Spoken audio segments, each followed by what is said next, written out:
പരിശുദ്ധ പരമദ്വീപികാരുണ്യത്തിന് നേരവും ആരാധനയും സ്തുതിയും പോഴ്ചയുണ്ടായിരിക്കട്ടെ. പരിശുദ്ധ പരമദ്വീപികാരുണ്യത്തിന് നേരവും ആരാധനയും സ്തുതിയും പോഴ്ചയുണ്ടായിരിക്കട്ടെ. പരിശുദ്ധ പരമദ്വീപികാരുണ്യത്തിന് നേരവും ആരാധനയും സ്തുതിയും പുകഴ്ചയും ഉണ്ടായിരിക്കട്ടെ. വിശുദ്ധ ലൂക്കായുടെ സുവിശേഷം 2-ാം അധ്യായം 25 മുതൽ 35 വരെ വചനഭാഗങ്ങൾ ഇന്നത്തെ ധ്യാന വിശുദ്ധനായി നമുക്കെടുക്കാം. നീതിമാനും ഭക്തനുമായ ശിമിയോൻ പരിശുദ്ധാത്മാവിനാൽ നയിക്കപ്പെട്ട ദേവാലയത്തിലെത്തുന്നു. അവൻ ശിശുവിനെ കൈകളിലെടുത്ത് ദൈവത്തെ സ്തുതിക്കുന്നു. ഈശോ ലോകത്തിൻ്റെ പ്രകാശമാണെന്നും പലരുടെയും ഉയർച്ചയ്ക്കും വീഴ്ചയ്ക്കും കാരണമാകുമെന്നും അവൻ പ്രവചിക്കുന്നു.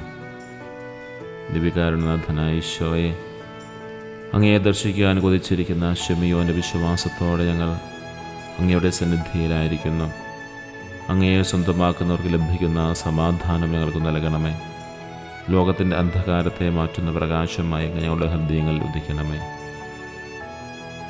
ഇസ്രായേലിൻ്റെ ആശ്വാസധനായ ശിമിയോൻ ദീർഘകാലം കാത്തിരിക്കുന്നു.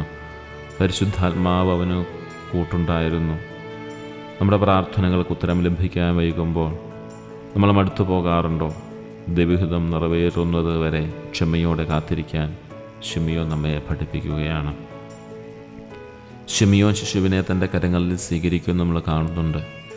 ദീപികാരുടെ ആരാധനയിലൂടെ നമ്മൾ ഈശോയുടെ ഹൃദയങ്ങളിലേക്ക് സ്വീകരിക്കുകയാണ്.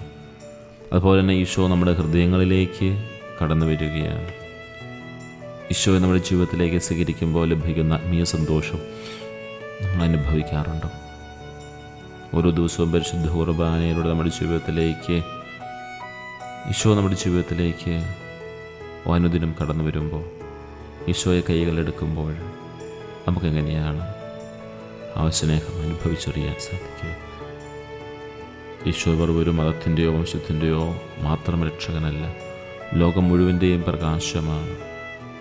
നമ്മുടെ ജീവിതത്തിലെ ഇരുളടഞ്ഞ ഭാഗങ്ങൾ ഈശോയുടെ വെളിച്ചം കടന്നില്ലാനായി നമുക്ക് പ്രത്യേകമായി പ്രാർത്ഥിക്കാം. പലരുടെയും ചിന്തകൾ വെളിപ്പെടാനും പലരും വീഴാനും ഉയരാനും ഈശോ കാരണമാകുമെന്ന് ശിമിയോൻ പ്രവചിക്കുകയാണ്. ഈശോ നമ്മുടെ ജീവിതത്തിൻ്റെ കേന്ദ്രമായി സ്വീകരിക്കുമ്പോൾ നമ്മുടെ സ്വാർത്ഥമായ പല ചിന്തകളും മാറ്റിമറിക്കപ്പെടും. ആ നവീകരണത്തിന് നമ്മൾ തയ്യാറാണോ? സഭയിലെ നയിക്കുന്നവർ ശിമിയോനെ പോലെ പരിശുദ്ധാത്മാവിനാൽ നയിക്കപ്പെടാനും ദൈവജനത്തിന് പ്രത്യാശയാകാനും പ്രകാശമാകാനും വേണ്ടി നമുക്ക് പ്രത്യേകമായി പ്രാർത്ഥിക്കാം.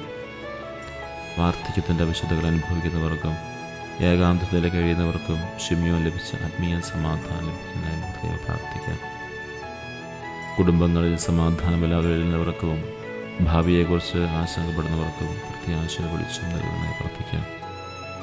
കർത്താവായ ഈശോയെ, അങ്ങൻ്റെ രക്ഷകനും എൻ്റെ ജീവിതത്തിലെ വെളിച്ചവുമാണ് ഞാൻ വിശ്വസിക്കുന്നു.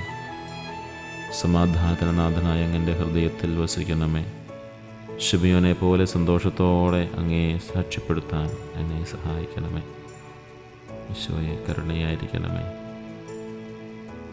ഈശോയെ, ഞങ്ങളുടെ ജീവിതത്തിലേക്ക് നീ കടന്നുവന്ന് ഒരു പ്രകാശത്തിൻ്റെ ദർശനം ഞങ്ങളുടെ ജീവിതത്തിൽ നൽകണമേ ഞങ്ങൾ പ്രാർത്ഥിക്കുന്നു. നമ്മുടെ ജീവിതത്തിൽ ദൈവത്തിൻ്റെ വെളിച്ചം, ദൈവത്തിൻ്റെ പ്രത്യാശ നമ്മുടെ ജീവിതത്തിലേക്ക് സമൃദ്ധമായി കടന്നു വരട്ടെ. ഞങ്ങളുടെ എല്ലാ നിയോഗങ്ങളുമേലും ഈശോയുടെ പ്രകാശം, ഈശോയുടെ സാന്നിധ്യം, ഈശോയുടെ തിരുപ്പിറവി ഉണ്ടാകട്ടെ എന്നൊരിക്കൽ കൂടി പ്രാർത്ഥിക്കുന്നു. പരിശുദ്ധ പരമദ്വീപികാരുണ്യത്തിന് നേരവും ആരാധനയും സ്തുതിയും പോഴ്ചയുണ്ടായിരിക്കട്ടെ. പരിശുദ്ധ പരമദ്വീപികാരുണ്യത്തിന് നേരവും ആരാധനയും സ്തുതിയും പോഴ്ചയുണ്ടായിരിക്കട്ടെ. പരിശുദ്ധ പരമദ്വീപികാരുണ്യത്തിന് നേരവും ആരാധനയും സ്തുതിയും പോഴ്ചയുണ്ടായിരിക്കട്ടെ. നമ്മുടെ കർത്താവ് ശംസിഹകവയും പിതാവായ ദൈവത്തിൻ്റെ സ്നേഹവും പരിശുദ്ധാത്മാവിൻ്റെ സഹവാസവും എല്ലാവരോടും കൂടി ഉണ്ടായിരിക്കട്ടെ, ഇപ്പോഴും എപ്പോഴും എന്നേക്കും. ആമേൻ.